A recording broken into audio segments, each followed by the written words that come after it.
On today's edition of The Front Row, our special guest is Dr. Neil Kurtzman, a renowned physician, teacher, scholar, resident opera expert, and author as well, all of the things. Dr. Kurtzman, welcome to The Front Row. Thank you very much, Clint. So I am, like many people, just agog at your knowledge of music in general and your knowledge of opera. When did you first discover opera? I had first discovered classical music when I was in high school. And one day I just decided to go to Carnegie Hall and bought a ticket. I had no idea what they were doing. And it turned out it was Bruckner. I had never heard Bruckner. And I was kind of mystified by it. And I don't remember what symphony it was. So I liked classical music. When I went to college, somebody borrowed my phonograph. It was a portable phonograph. And I was kind of upset that they did. And I went into the room and they were playing Il Trovatore.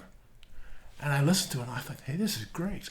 Right. The Verdi opera. Yeah, and it was with a fantastic cast. Leonard Warren, Zenka Milanov, Jussi Björling, Fedora Barbieri. You can still get that recording. Right? It's 70 plus years old, but it's still available.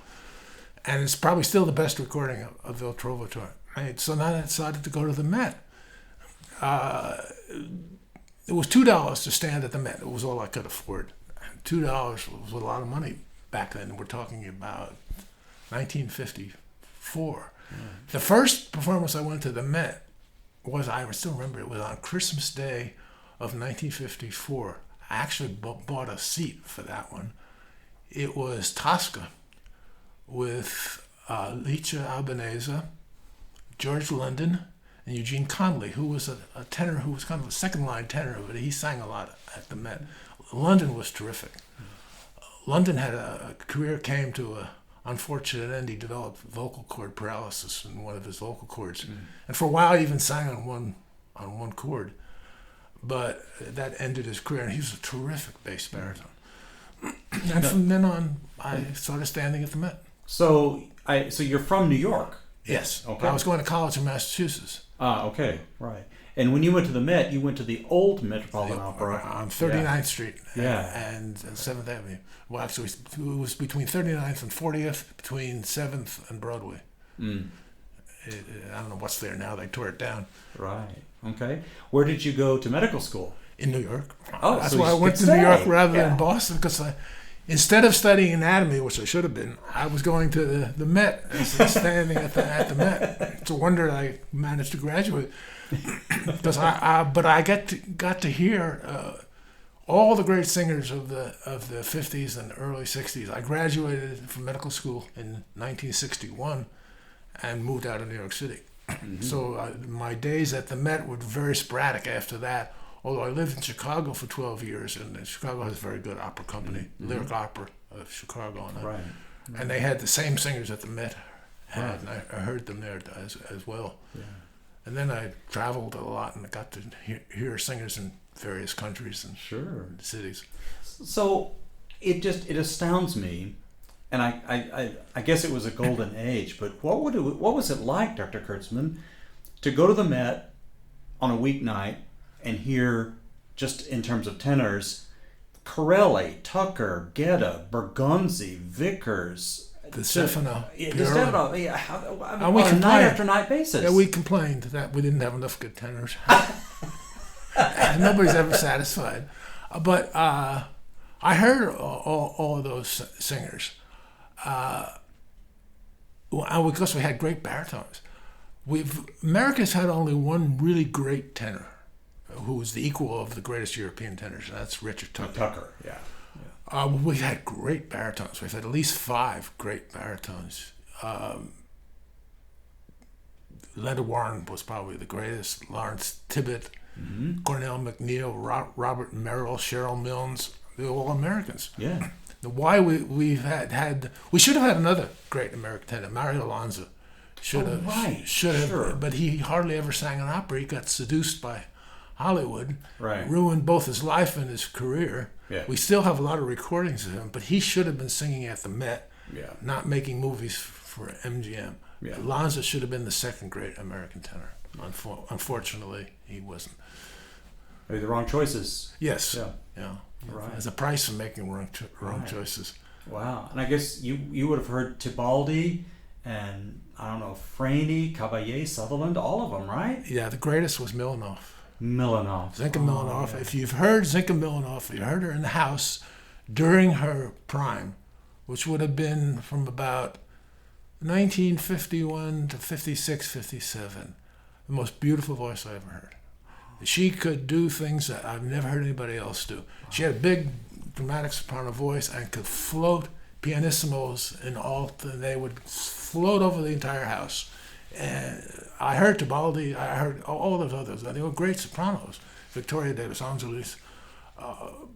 Caballé was terrific. She could float pianissimos as well, but her voice wasn't quite as rich as Milanov's. Milanov said when she heard Caballé, she said, "She's very good. She reminds me of early me." Oh, that's great. Were you around when they made the move to the new house? I'd already left Okay. New York, but I've been in the new house many times. Sure. The new house has much better acoustics than the old house had. And it was really needed. The old house was definitely in need of replacement. So it was a good move. But the Met is going to price itself out of the market. When I first started going to the Met, an orchestra seat was $8. Now that's the best orchestra seat. Mm-hmm. Now the best orchestra seat is $440. Ooh.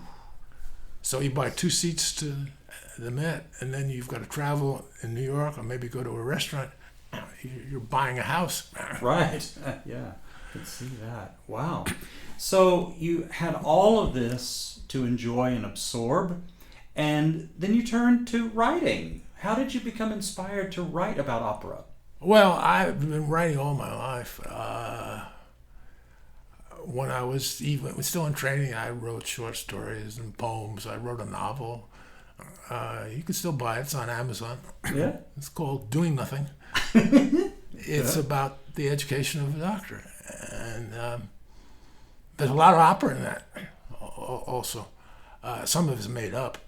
But there's a recital, a Birgit Nielsen recital, that I heard Nielsen recital, but this one's made up.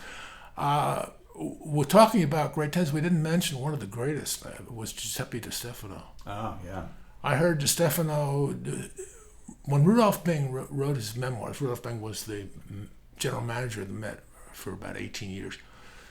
He said the most beautiful sound he heard during his observation year, he had an observation year before he became general manager, was Di Stefano's diminuendo on the high C in Salut de Mer from Faust.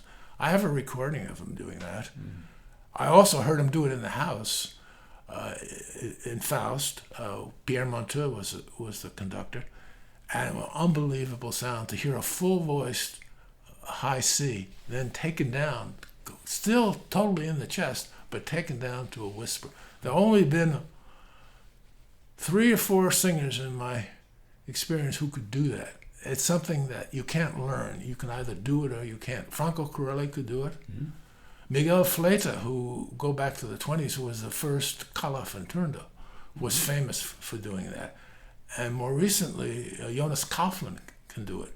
Mm-hmm. But those are about the only 4 tenors I've ever heard who can do it. Others have to resort to semi-falsetto, or it's not really a full voice chest sound taken down to a whisper. Yeah. It's almost impossible to do it, but those 4 could do it. So how often did you hear Nielsen? I heard her a number of times. Yeah? I heard her in New York. I heard her in Chicago. I heard her in Columbus, Ohio. It was the first time I ever heard. I was resident at Ohio State University Hospital, and she gave a recital in Columbus. So it was the War Memorial Auditorium, and I'll never forget it. She blew the roof off of me. She was very short. Really? A little on the stout side, but short. But had a voice that was like a volcano. You couldn't believe that a human being could make that much sound. When she died, the king of Sweden announced her death. I mean, she was a phenomenon. The 2 great Germanic sopranos of the 20th century were Nielsen and the Norwegian. Flagstad. Kirsten Flagstad. Yeah, right. Yeah. Well, I never got to hear it because it was a little too late for her. But Nielsen, sheer power, just absolutely couldn't believe it. She called her money opera Turandot because Turandot's a very short part. Short part, yeah. Compared to the Wagner operas. Right. And everybody wanted to hear her as Turandot, and she got paid her usual fee. She didn't even have to sing it all in the first act. Right. So Turandot was not done when I started going to the Met. They had stopped doing it in about 1931. It wasn't very popular until she and Corelli came along. And then it became, everybody wanted to hear it. Now it's one of the most performed Puccini operas in the world. Sure. But when I started going in the 50s, nobody was doing it. Wow. And then there's a big debate about how to pronounce Turandot. If you go to Italy at La Scala, it's Turandot. If you go to the Met, it's Turandot. And I wrote a big article about the argument how to pronounce it. You get big arguments over it. Anyway, I still say Turandot. Right. But it's the Met they say Turandot. What famous mezzo-sopranos do you remember? Oh, Fedora Barbieri was very good. Marilyn Horne was fantastic. She was probably the greatest I ever heard. She could do Carmen and she could do Coloratura mezzo parts. And then there was another great one was Ebistiniani, who I never got to hear, an Italian, great mezzo. And then there was the Polish mezzo who just died a little while ago. And I'm blocking on her name. She was actually a contralto. There are very few contraltos around. Podles, Eva Podles. Right, yeah. And she only got to sing a few roles at the Met. I suspect because her career coincided with that of Horn. Oh, yeah. Right. And there wasn't room for both of them. Right. So she only sang a small part in La Gioconda. Mm-hmm. Did you hear Christa Ludwig? Oh, yes. Yeah? She's very good, of course, in the German roles. Yeah. There's a great recording of her doing Bernstein's Candide. Yeah.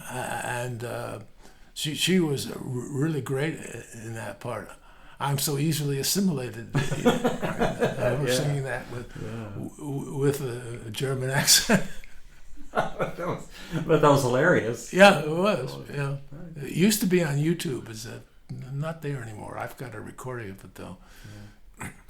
You probably saw a great succession of conductors as well. Yeah. Pierre Monteux was a terrific conductor, but the Met would only let him do French stuff. Oh, yeah. He made a terrific recording of La Traviata with Cesare Valletti, Leonard Warren, and great Italian soprano who retired at 36, Rosanna Carcieri. That recording is still available. When I got it, it came with the novel. La Traviata is based on a play by Dumas Fille, the younger Dumas. Mm-hmm. The play was based on a novel, Camille. Daughter of the Camellias. Yes, yeah, right. That's right. The recording came with the novel. The novel is better than the play. But you can still get the recording, but you don't get the novel. Right. Well, I'm sure there must have been just all kinds of great nights at the Met for you to see. Late 50s, early 60s. Yeah. Well, the things that stand out in my mind are the singers who were absolutely... Tullio Serafin, the great Italian conductor, said he had heard many great singers, but only 3 miracles. The miracles were Enrico Caruso, Rosa Poncel, and Tito Ruffo, the great baritone. Well, I heard maybe 3 or 4 miracles. Went with Giuseppe Di Stefano, Zinka Milanov, and Leonard Warren. I would say I heard many great singers, but those were miracles. I remember the day Warren died. He died on stage at the Met. In a performance of La Forza del Destino. Oh my! And he had just sung the big aria about death. What a terrible thing to die. That's the name of the aria. And then he's completed the aria, and he keeled over and died from a massive stroke. I almost went to that performance. Renata Tebaldi and Richard Tucker were singing that evening. And for some reason, I always go at the last minute because I stood. I didn't have to have a ticket. And for some reason, I decided not to go. And I was so glad. Well, yeah, sure. That I didn't go. That was 1960, March in 1960. Warren was 49 when he died. I remember I used to get programs autographed. The stage door at the Met was on the backside on the 7th Avenue. So I'd wait out. I remember Warren's last performance of Rigoletto at the house. I got him to sign the program. And he said, you won't be hearing Rigoletto for a while because they weren't going to do it the next season. And it turned out it was the last time he ever sang it because he died before they did it again. I had hundreds of autograph programs that I see the Met gift shop sells for $5,000 or $6,000. My mother threw them all away. Oh my gosh. Oh my gosh. My brother's baseball card collection, she did the same thing. But my youngest brother, he was smart. He had a coin collection. He put it in the safe deposit box. There you go. So for people who are interested in your writings and your writings about opera, how can they access those? Well, just go to, there's a website called medicineandopera.com, or just put my name into Google and the website will come up. And I've got about 1,600 articles. And they're mostly about medicine and opera, occasionally about other things.